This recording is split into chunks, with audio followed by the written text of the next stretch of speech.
Em todo o mundo, 7 milhões de pessoas morrem por ano só por doenças causadas pelo consumo de cigarro, de acordo com a Organização Mundial de Saúde. E os especialistas alertam para os malefícios causados pelo tabagismo. A gente sabe que o tabagismo nós podemos ter doenças vasculares, doenças do ponto de vista pulmonares e doenças do ponto de vista tumorais.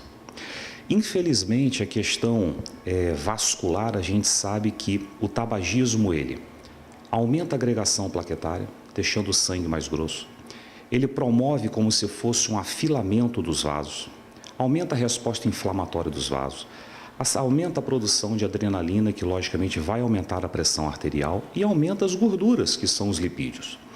Então, esse conjunto favorece a uma desordem cardiovascular. Do outro ponto, nós sabemos que quando a pessoa fuma, o cigarro ele entra no pulmão na temperatura de 47 graus.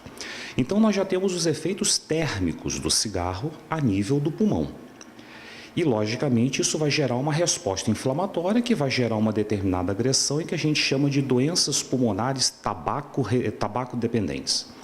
E, por outro lado, é a questão tumoral. Porque, infelizmente, a nicotina, por sua vez, ela estimula a produção de genes que estimulam tumores, que são os pró-oncogenes, e, ao mesmo tempo, ela suprime aqueles genes que, na verdade, eles fazem a defesa contra tumores. Então, a gente pode colocar sob esses três ângulos: os campos vascular, a parte pulmonar e a parte tumoral.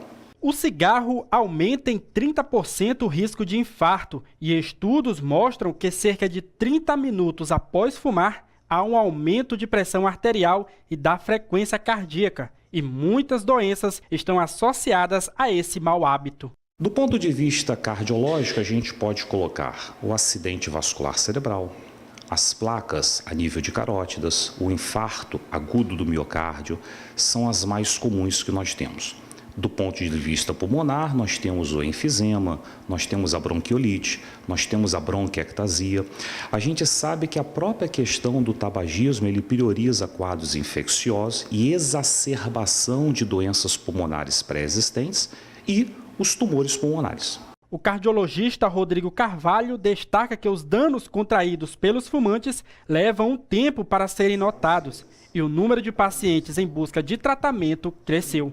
Existe uma conta que a gente faz a nível de consultório que a gente chama de carga tabágica, ou seja, uma correlação de quantos cigarros a pessoa fuma e o tempo que a pessoa fuma. Isso, junto com o fator genético, vai determinar, logicamente, o tempo de aparecimento das lesões. Mas as lesões, elas não são dependentes exclusivamente do tempo. Então, eu tenho pacientes, conforme nós falamos, que já apresentam doença pulmonar ou doença cardíaca precocemente com o uso do tabagismo, ou então de uma forma mais tardia. E nós temos uma última estatística brasileira, em torno de 10,5% a 11% da população brasileira tem abandonado o cigarro. Então, graças a Deus, tem diminuído, tem sido decrescente o hábito do tabagismo, mas tem aumentado muito a nível de consultório as pessoas que querem realmente abandonar, talvez pelas informações que têm recebido. A força de vontade do próprio fumante e o apoio da família são essenciais para que a pessoa consiga abandonar o vício. Às vezes eu preciso de um apoio psicológico, o apoio da família é importante, o próprio paciente, logicamente, é importante. Às vezes eu preciso fazer reposição de nicotina para que o paciente não faça abstinência pela retirada do cigarro. E a gente vai trabalhar a nível desses receptores que tem a nível do cérebro, envolvidos com a dopamina e com a nicotina, para a gente conseguir afastar o cigarro do paciente. Não é fácil, mas talvez o principal é a tríade, é o trabalho paciente, médico, família.